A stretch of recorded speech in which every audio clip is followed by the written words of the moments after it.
The world never cared about Samuel Johnson until it was forced to. That was the cruel irony. Had spent his entire life sweeping the streets of a neighborhood that never noticed him, except to wrinkle noses when dust flew or to mock the stains on his uniform. Yet the day his son told the truth, every single pair of eyes turned on him as if he alone held the key to what was right or wrong. Samuel had always believed his life was destined for quiet invisibility. A black man from a long line of men who bent their backs so that others could walk freely. He thought his role was to endure, to provide, and to leave no trace. But sometimes life hands you a moment you cannot ignore, a moment that demands either silence or defiance.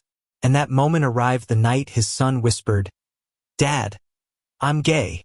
No father is ever ready for the world to hate his child. Samuel was no exception. He looked at Jamal, his only son, barely 17, his brown eyes trembling with both fear and fire. In that instant Samuel saw not weakness, but raw truth. He saw a boy ready to fight a world that had already decided his worth. And he knew the boy's shoulders were too young to carry such a burden alone. It began quietly enough.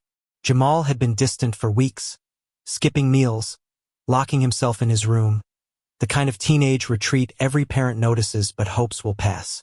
Samuel suspected trouble, maybe bullies, maybe grades. What he did not expect was a confession so heavy that it felt like the air between them could shatter. They sat at the worn kitchen table, the light bulb above buzzing faintly. The smell of fried chicken still lingered from dinner. Samuel's rough hands, calloused from years of sweeping asphalt, rested flat on the table as his son's trembling words fell. "I like boys, Dad. I've always liked boys. And I can't keep pretending I don't." For a second, Samuel's mind went blank. Not from anger, not from shame, but from the sheer weight of knowing what this truth would mean in their neighborhood. The same neighbors who smiled thinly at him in the morning as he swept their sidewalks. The same churchgoers who nodded to him on Sundays but never invited him beyond the pews. The same people who already whispered about the color of his skin and the poverty of his life. He could hear their voices sharpening even before they knew. But when he looked back at Jamal, he did not see a reason to fear. He saw his boy, the baby he once held against his chest, the child who had asked endless questions about the stars, the teenager who laughed too loudly at corny jokes. And Samuel knew, with a clarity that startled him, that no thing, no crowd, no prejudice, no insult could make this boy less his son. Still, the world has a way of proving your strength faster than you're ready. Within days, the secret was no longer theirs. Jamal had trusted a friend, and that friend had let it slip. By the weekend, the entire block knew. Samuel woke up to hushed voices outside, to eyes lingering too long when he passed with his broom and cart, to murmurs like shameful and sinful that floated just within earshot. By Sunday, the whispers became words aimed directly at them. After church, families gathered outside with crossed arms and disapproving faces. Jamal stood beside his father, shoulders stiff, eyes darting. The pastor, a man who had preached forgiveness 1,000 times, looked at Samuel with something colder than pity. "We all heard what your boy's been saying," one neighbor said loudly enough for all to hear. "It's a disgrace, Samuel. You ought to set him straight before he drags your family name through the mud." Samuel tightened his grip on his broom. He wanted to scream, to demand what name they spoke off, what legacy was his but the sound of a broom scraping concrete. But the weight of every eye kept him silent, at least for that moment.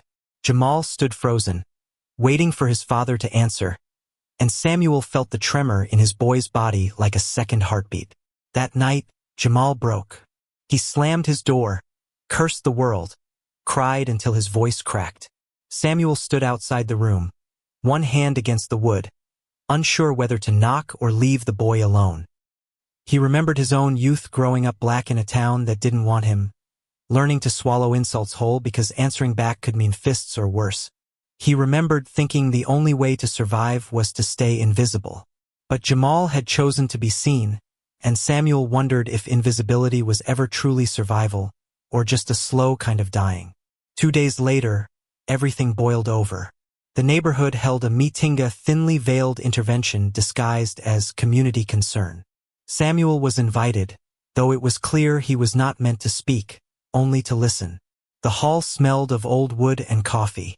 Jamal sat beside him, head high, though Samuel noticed the boy's hands clenching under the table. One by one, people stood and spoke. "We don't want our children exposed to this," one mother said, her voice sharp as glass. "It's not natural," a man added, shaking his head. "This is not about hate," the pastor insisted. "It's about protecting values." Protecting values. Samuel had heard those words before, used like a shield for cruelty. As the comments piled up, he felt something rise in him, something stronger than shame, fiercer than fear. It was not anger, it was love, stretched and pulled until it became unbreakable. When they turned to him at last, waiting for him to nod, to agree, to promise correction, Samuel stood. His uniform still bore the day's stains of dust and sweat. His back ached. His hands were rough. But his voice, when it came, was steady. "My boy is not a disease," he said. "My boy is not a sin. He is my son. And I will not teach him to hate himself because you are too blind to see love when it stands before you." The room fell silent, shocked. No one had expected the man who swept their gutters to speak with such fire. Jamal's eyes widened, shimmering with unshed tears. For the first time in weeks, Samuel saw relief flicker across his son's face. Of course, not everyone was moved. Some scoffed, others muttered, and a few stormed out. But a seed had been planted. A man they had overlooked for decades had just shown them a strength they could not ignore. And slowly, the tide began to shift. What Samuel did not know was that this was only the beginning, that his defiance would ripple far beyond that hall, testing the limits of love, family, and the fragile courage of a community forced to confront its own prejudice. Samuel had never been the type to seek a fight. His whole life had been about survival, keeping his head down, working the long hours, and making sure there was food on the table when Jamal came home from school. But that night, after the meeting, he sat awake on the porch long after the street lamps flickered on, staring at the pavement he had swept for decades. His heart was restless. Something in him knew that his words had been more than a defense of his son. They had been a declaration, a line drawn in the sand. Inside, Jamal couldn't sleep either. He came out quietly, barefoot, the floorboards creaking under his weight. He found his father hunched over, elbows on his knees, face shadowed but eyes alive. "Dad?" Jamal whispered, unsure if he was intruding. Samuel looked up, and for the first time in days he smiled. "Come here, boy." Jamal sat beside him, knees brushing. The silence between them was heavy but not suffocating. It was the silence of two people learning how to breathe again after nearly drowning. "I thought you'd be ashamed of me," Jamal admitted, his voice barely audible. "Shamed?" Samuel chuckled softly, shaking his head. "Son, I've been ashamed of many things in my life. Ashamed I couldn't give you more money. Ashamed that this neighborhood sees me as nothing but the man with the broom. But you? No, you're the one thing I've never been ashamed of. Not for a second." The boy's throat tightened. Tears threatened, but he bit them back. Samuel's hand, rough and calloused, reached over and clasped his. It wasn't a grand gesture, but it was solid, grounding, and it meant everything. Yet the next days proved that standing by Jamal would come at a price. At the grocery store, Samuel noticed the cashier avoiding his eyes, scanning his items without a word. On the bus, a group of teenagers snickered when Jamal boarded, their whispers cruel but pointed.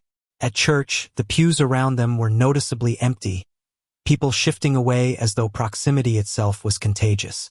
Samuel carried it with quiet endurance, but Jamal was not so resilient. He came home one afternoon with his shirt torn and a bruise forming along his jaw. Samuel froze when he saw it. He set down the broom he had just leaned against the wall and stepped closer, his voice calm but trembling. "Who did this?" Jamal tried to shrug it off, but Samuel wouldn't let him. He repeated the question until the boy finally cracked. "Some guys from school. Said I was an embarrassment. Said my dad was pathetic for defending me. I didn't fight back, Dad. I just ran." For a moment, Samuel's chest burned with rage. Every muscle in his body screamed to storm into that school and demand justice. But he also knew the world didn't grant men like him that luxury. If he raised his fists, he would be seen as the aggressor, the dangerous black man. And then Jamal would suffer more. So instead, he pulled his son into his arms. "You did right," he murmured. "Running doesn't make you weak. Staying alive does. But hear me, Jamal didn't ever believe their words. You are not an embarrassment. You are not a mistake. You are the best thing I've ever done in this life." Jamal clung to him then, sobs muffled against his father's chest. Samuel held him until the trembling eased, until the tears ran dry. Word of the attack spread quickly, though. By the next morning, neighbors were talking again. Some shook their heads, muttering about how these things happen when you don't raise a boy right. Others said nothing at all but avoided Samuel's eyes as he pushed his cart down the street. But there were just a few who offered something different. Mrs. Carter, the widow from the corner house, brought over a pie. She said nothing about the rumors, only placed it in Samuel's hands with a quiet, "For Jamal." Another neighbor, a young teacher, stopped Samuel to whisper that she admired his courage at the meeting. These small gestures lit sparks of hope inside him. Maybe not everyone was blind. Maybe not everyone was cruel. Still, the weight was enormous. Samuel had always known poverty, had always known racism. But this new wave of judgment that touched his son directly was a different kind of wound. It was personal, intimate, relentless. One night, as they sat eating the last of the pie, Jamal asked the question Samuel had been dreading. "Why do they hate us, Dad?" The fork paused halfway to Samuel's mouth. He set it down slowly. His eyes drifted to the window, where the streetlights flickered against the cracked sidewalk. "They don't hate us, son. They hate what they don't understand. And when people are scared, they strike out. It's easier to point a finger than to open their hearts." "But what if they never understand?" Jamal's voice cracked. Samuel leaned forward, his gaze steady. "Then we teach them. Not with anger, not with fists, but with the one thing they can't take away, love. We keep living. We keep showing them that what we have is real. That what you are is nothing to fear." Jamal swallowed hard, then nodded. For the first time since the storm began, there was a flicker of determination in his eyes. The following week, Jamal made a choice. Instead of hiding, he decided to attend the school talent show, a place where half the neighborhood would surely be present. He wanted to sing, something he'd loved since he was little but had been too afraid to share publicly. When he told Samuel, his father's first instinct was to protect him, to say no. But then he remembered his own words, "Don't hide. Teach them." And so he simply said, "I'll be there." The night of the show, the auditorium buzzed with chatter. Samuel sat near the back, his broom leaning against the seat beside him like a silent companion. He felt the stares, the whispers, the weight of being watched. But when Jamal walked onto the stage, microphone trembling in hand, the noise seemed to fade. The boy opened his mouth, and his voice filled the room, rich, soulful, achingly vulnerable. It was a song about longing, about truth, about carrying a heart too heavy for silence. Every note rang with defiance, with pride, with love. By the time he finished, the room was silent, not with rejection, but with awe. Samuel felt his throat tighten. His boy had just given them everything. And then, slowly, the applause began.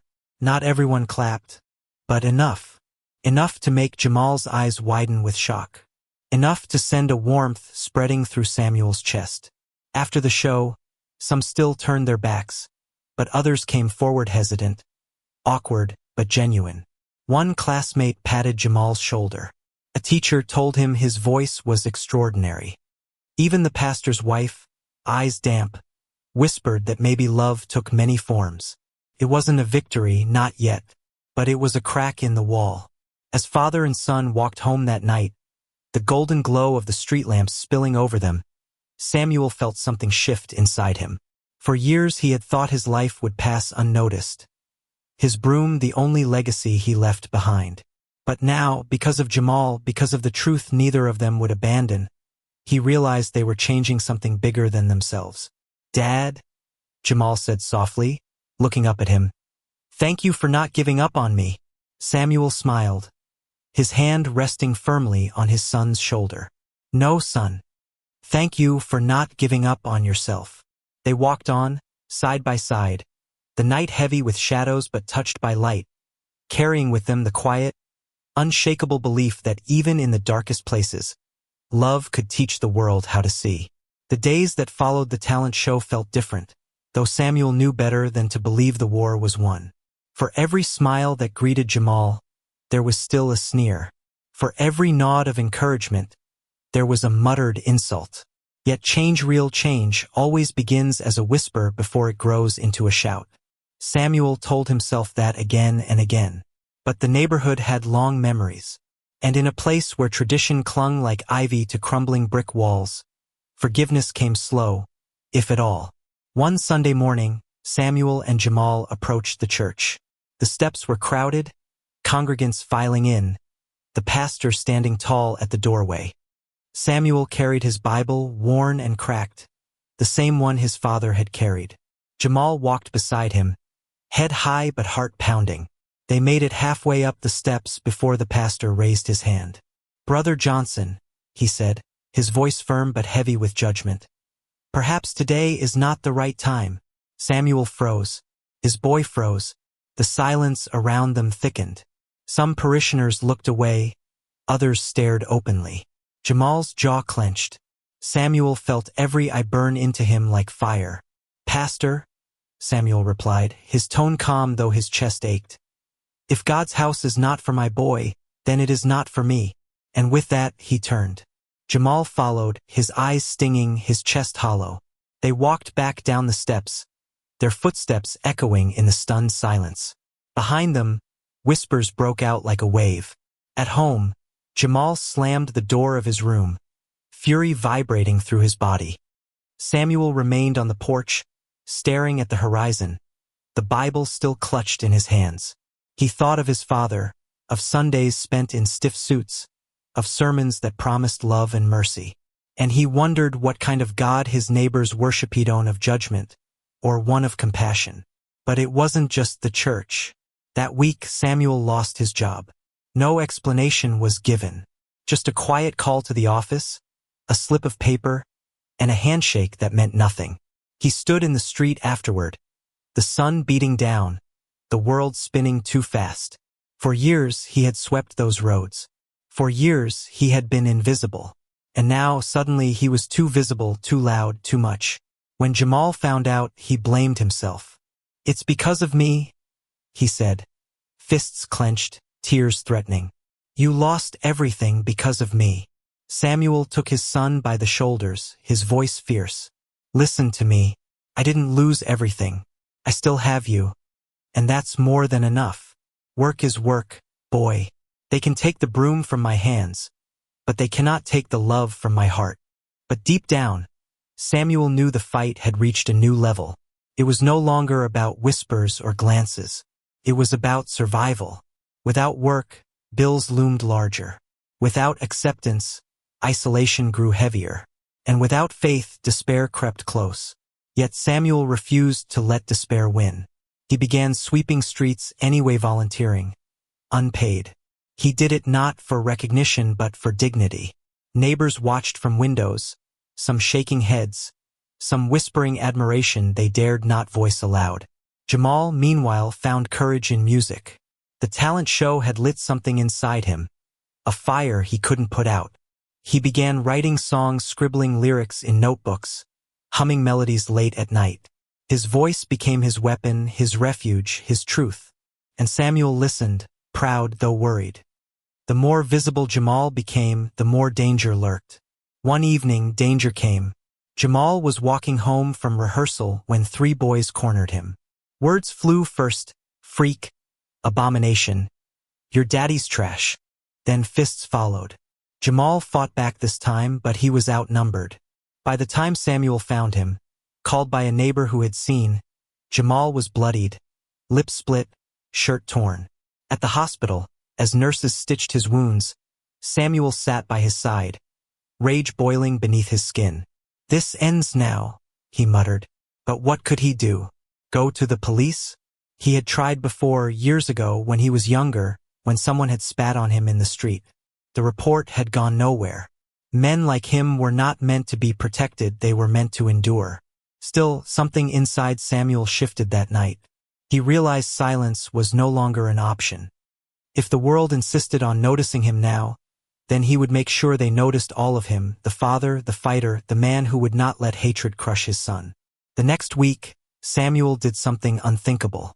He stood at the very corner he had swept for decades, holding a cardboard sign. The words were simple, scrawled in black marker. "My son is gay. He is my pride." First, people laughed. Some scoffed. Others cursed under their breath. But Samuel did not move. He stood for hours, sun beating down, sweat soaking his shirt. Jamal begged him to stop, terrified of what would happen. But Samuel only said, "They've taken enough from us. They will not take our truth." Word spread quickly. Within days, local papers wrote about the street sweeper with the sign. Photographs captured his weary face, his steady eyes, the broom leaning against his leg. Some articles mocked him. Others praised him. But suddenly, the invisible man had become impossible to ignore. And then something unexpected happened. Strangers began to join him. First a young woman with rainbow pins on her jacket. Then a teacher from Jamal's school. Then Mrs. Carter, the widow from the corner, who brought a folding chair and sat beside him, saying nothing but refusing to leave. By the end of the week, a small crowd gathered daily. Some held signs of their own. Some simply stood in silence. It wasn't a movement not yet, but it was something. A seed watered by courage, breaking through concrete. The pastor condemned him from the pulpit. Old friends turned their backs. But others people Samuel had never spoken toe-stop to thank him. Parents whispered that they, too, had children like Jamal. Young men and women looked at him with something close to reverence. Through it all, Samuel remained steady. He wasn't trying to be a hero. He wasn't trying to change the world. He was just trying to teach his neighbors one simple thing. That love, no matter its form, was not a sin but a salvation. At night, he and Jamal sat together, the house still filled with tension but also with something new hope. Jamal's bruises faded, but his voice grew stronger. He wrote a song about his father, about the broom and the sign and the love that refused to bend. Samuel listened quietly, tears in his eyes. "Sing it for them," he said. And Jamal did. At the next school assembly, he stood on stage once more, his father in the audience. His voice soared, raw and unshaken. The song spoke of pain, of prejudice, but also of love unbroken, love unashamed. When he finished, the applause was thunderous. Not everyone clapped, but enough. Enough to tell them that the tide was turning. For the first time in a long while, Samuel allowed himself to believe that maybe, just maybe, the world could change. The night after Jamal sang his newest song, Samuel sat awake in the living room, the glow of the streetlight casting golden lines across the floor. He had lived long enough to know that applause was not the same as acceptance. People could cheer for a moment and still go home clutching their prejudices tightly. But as he listened to his son humming softly upstairs, Samuel also knew this. The world would never be able to silence Jamal again. Still, the pushback came harder than ever. The next morning, someone spray-painted their fence with slurs. A brick shattered the front window while they slept. And yet Samuel refused to back down. He repaired the fence with his own hands, patched the glass with what little money they had left, and put his broom back in the street corner, this time not just to sweep but to stand as a sentinel of defiance.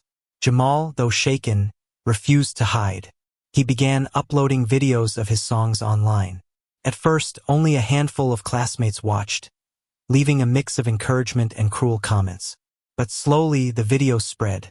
Strangers in other towns, other states, even other countries began to listen. His words, born from pain but carried on love, resonated with people who had felt invisible too. One evening, as Samuel swept the corner, a young couple approached him.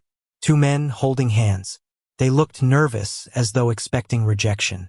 Instead, Samuel nodded, offered a tired smile and said, "Love's hard enough. Don't let nobody tell you it ain't real." Their gratitude was wordless but powerful. Samuel felt his chest swell. For once, the broom in his hands felt less like a burden and more like a staff of quiet authority. But the neighborhood wasn't ready to surrender. The pastor organized another meeting, this time larger, inviting church leaders from nearby towns. The air was thick with tension as Samuel and Jamal walked in. Some people cheered them, others hissed. Samuel stood tall, his son beside him, and listened as one preacher after another declared that sin was spreading, that family values were under attack. Finally, they turned to Samuel. He rose slowly, his hands rough, his uniform still carrying the dust of the streets. He looked at the crowd faces filled with fear, anger, confusion and spoke. "You say my boy is a sin. You say he's broken. But I see no brokenness in him. I see honesty. I see courage. I see love. You talk about values. Well, I've lived my life with one value above all. Do right by the people you love. Sweep their streets, fix their fences, carry their burdens when they can't. That's love. That's God's work. And if you can't see that, then maybe you've forgotten what love really is." The hall erupted shouts of anger, cries of support, gasps of shock. Jamal's eyes glistened with pride. For the first time, he saw his father not as the man with the broom, not as the man society overlooked, but as a giant standing against a storm. That night, the meeting spilled into the streets. Arguments flared. Some neighbors crossed the road to shake Samuel's hand, while others spat at his feet. But the conversation could no longer be silenced. The wall of prejudice had cracks too wide to ignore. Weeks passed. Samuel still had no job, but word of his stand spread beyond their block. Reporters came, snapping photographs, asking questions. Jamal's songs gained more followers online. And slowly, the same neighbors who had once sneered began to soften. A mother admitted she had a gay brother she hadn't spoken to in years. A father confessed his daughter was queer and he didn't know how to love her without fear. The conversations were messy, filled with tears and anger, but they were happening. And then came the day Samuel never expected. The city offered him a new job, not as a street sweeper, but as a community liaison, someone to bridge divides, to teach about tolerance and empathy. He hesitated at first. He was no politician, no scholar. He was just a man with a broom. But Jamal looked at him with steady eyes and said, "Dad, maybe the broom was always just the beginning." So Samuel accepted. He still swept sometimes because it grounded him, reminded him where he came from. But now he also stood in classrooms, in community halls, even in churches, telling his story. Not with bitterness, but with truth. His message was always the same. That love is stronger than shame, that silence is the enemy, and that every child deserves a father who stands. The neighborhood changed slowly, unevenly, imperfectly. Some families moved away, clinging to their anger, but others stayed and learned. Jamal graduated high school, his music reaching audiences far beyond what he imagined. At his ceremony, Samuel sat in the front row, pride radiating from him like sunlight. When Jamal dedicated his diploma to "the man who taught me how to love without fear," Samuel wept openly. One summer evening, years later, Samuel stood once again on his porch. The golden light of dusk bathed the street he had swept for most of his life. Children played on the sidewalks. Neighbors waved as they passed. Jamal, older now, taller, with confidence in every step, came up behind him and placed a hand on his shoulder. "Dad," he said softly, "do you ever think about how it all started?" Samuel chuckled, shaking his head. "Started with a boy too brave to hide and a man too tired to stay silent." He turned, his eyes meeting his son's. "And look where we are now." Jamal smiled, his gaze drifting to the horizon. "We're not finished, but we're further than we've ever been." And Samuel, the man the world had once overlooked, the man with the broom and the weary hands, felt a warmth in his chest so deep it nearly broke him. For all the pain, all the loss, all the nights spent doubting, this was the reward. To see his son alive, unashamed, unafraid. to see love not just survive but grow.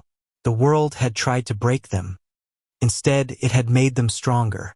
And as the sun dipped low, painting the street in gold, Samuel whispered the words that had carried him through it all. They can't silence love. Jamal leaned against him, and together they watched the light fade, knowing tomorrow would bring new battles, new voices, new struggles. But tonight, in the warmth of that golden glow, father and son stood victorious, not because the world had changed completely, but because they had refused to surrender to its hate. The broom rested quietly by the porch, no longer a symbol of invisibility but of resilience. And in the stillness, Samuel knew, sometimes the humblest man can teach an entire world how to love. Thank you for listening. If you find it interesting, please like and subscribe to follow the next stories.